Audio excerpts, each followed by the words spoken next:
Alright, welcome back to Real Shift. My name's Joe. I'm doing a solo review today of The Way Back. This is the latest Ben Affleck movie directed by Gavin O'Connor, who also directed Warrior, which is interesting because I really dug that movie too. So he seems to really know his way around these sports-related dramas because he knocked it out of the park again with this one, and I'll get into why in a second. But this is, of course, starring Ben Affleck. This is kind of I guess, a return for him because he's taken some time off to deal with some personal issues. And I really do think this is the perfect project for him to come back on, and you'll see why as I get into exactly what happens in the movie. But yeah, it was definitely the perfect project for him to return with. As far as the movie itself, it really hits home, at least with me personally. I had an emotional connection to the movie, which I was not expecting necessarily. Um, and the reason for that is I think this movie will connect with anyone who has gone through a rough patch in their life. And I think that's a relatable idea. And this movie is essentially about a guy who's going through a rough patch in his life. And you don't really realize how rough until later in the movie. But yeah, he goes through quite a bit. So, and it's about his comeback, his redemption story, him digging himself out of this slump that he's in. And yeah, I think you can connect with that on any level. As far as Ben Affleck goes, this is an Oscar-worthy performance, no doubt. I'm a little disappointed that it didn't come out sooner. It wasn't in contention for the Oscars that just happened, because I think he would have been in contention for Best Actor, to be quite honest for you. He really puts on a layered, deep performance. And I think it's one of his best performances, to be quite honest. I don't know if it's his best, but it's up there, one of his best. To me, it's this and Gone Girl, and for very similar reasons, and that's that Ben Affleck, in a weird sort of way, is really good at playing characters that you aren't sure if you're supposed to like him or dislike him. And in both of those movies, that's the type of character he's playing.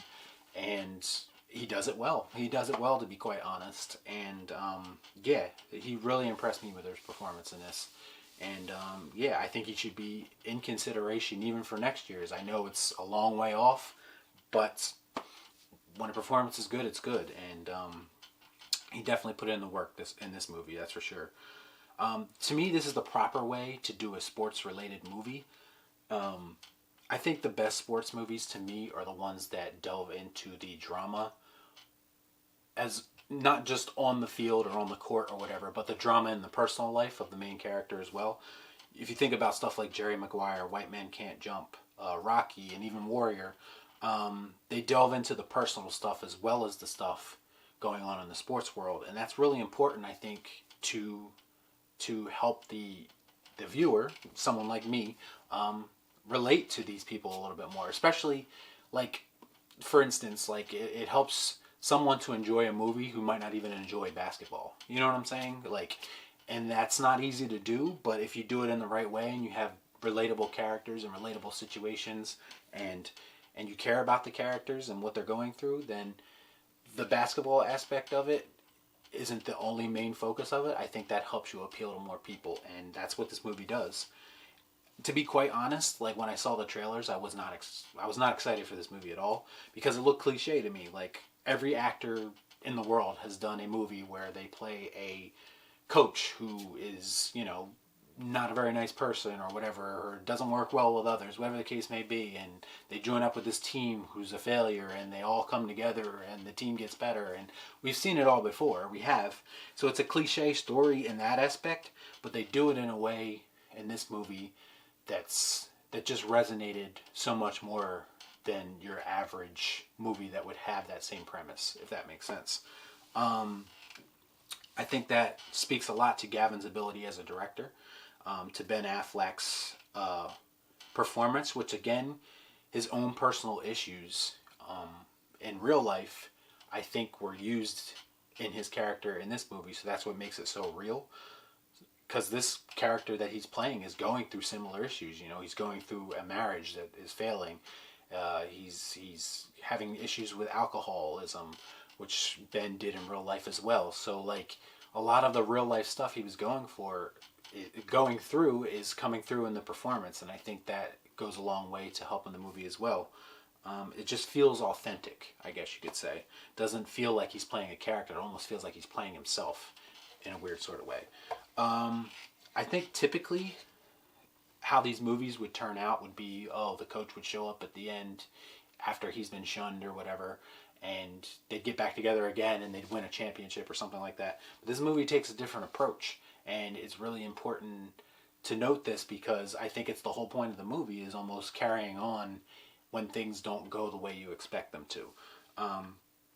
Ben Affleck's character goes through a lot. He goes through his child dying. He goes through a divorce. He goes through alcoholism and relapse and all these things, and he's forced to carry on, and he even loses his job as the coach in the movie, and they're like, we can't have you around if you're going to be drinking alcohol. So he loses it because of all of his bad decisions, and he has to learn to carry on without being the coach, and by the end of it he's still not the coach, and the team has to learn how to carry on without him as their coach, and they do, and they go into the playoffs and have, success. But I think that was just an interesting way to go about it because it wasn't your typical Hollywood sports movie ending.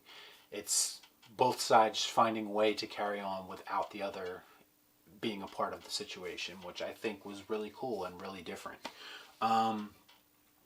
Yeah, and as far as like the cliche elements of the story, that's probably the only thing that I kind of wished wasn't there, but again, because of the way it was handled, it wasn't as big of a deal to me. I found some of the acting from some of the teenage actors to be a little bit, I don't know if it was wooden or I guess it was more the dialogue than anything, or maybe it was the delivery of the dialogue. I'm not really sure, but some of the things that they were saying felt kind of forced to me, like it was almost like someone pretending to be a teenager rather than an actual teenager saying them. And again, that could be bad acting, that could be bad writing. I'm not really sure. I don't think it's bad writing because the rest of the movie is written pretty well. So it leads me to believe that maybe they could have gotten some different people for the teenage actors. But that's probably the only bad thing I have to say about it. As far as the movie overall, I think it's a 9 out of 10 for sure. It's the best movie of 2020 so far. Hasn't had a lot of competition, to be quite honest, but in my personal opinion, I connected with it more than I thought I was going to. Like I said, I had zero expectations going in. I really didn't even want to watch it, but I was like, you know what? Let me go out. Let me support this movie because, it's something. At least support Ben Affleck for that matter, because I think with all the personal issues he's been having, it's kind of nice to see someone, dust themselves off and carry on. And that's what the whole movie's about. So, yeah, I think it's the best movie of 2020 so far. I think it should be very, very early contentions for next year's Oscars, even though I think it's too early on for them to consider it for later, which is unfortunate. But, yeah, best movie of 2020 so far, 9 out of 10. I highly recommend anyone go see it. I'd be shocked if you didn't have some kind of emotional connection to the movie by the end of it, to be quite honest. And that's what movies do. I mean, that's the point. That's why we always go. We want to feel something when we're watching these movies, and this movie does that well. So, yeah, go check it out if you haven't already. As always, let me know what you thought about it in the comments down below if you saw it already, or if you go and check it out and come back. Yeah, just let me know what you thought. As always, please like, comment, share, subscribe to the channel, hit the bell for notifications, and we'll see you next time right here on Real Shift. Thanks for watching.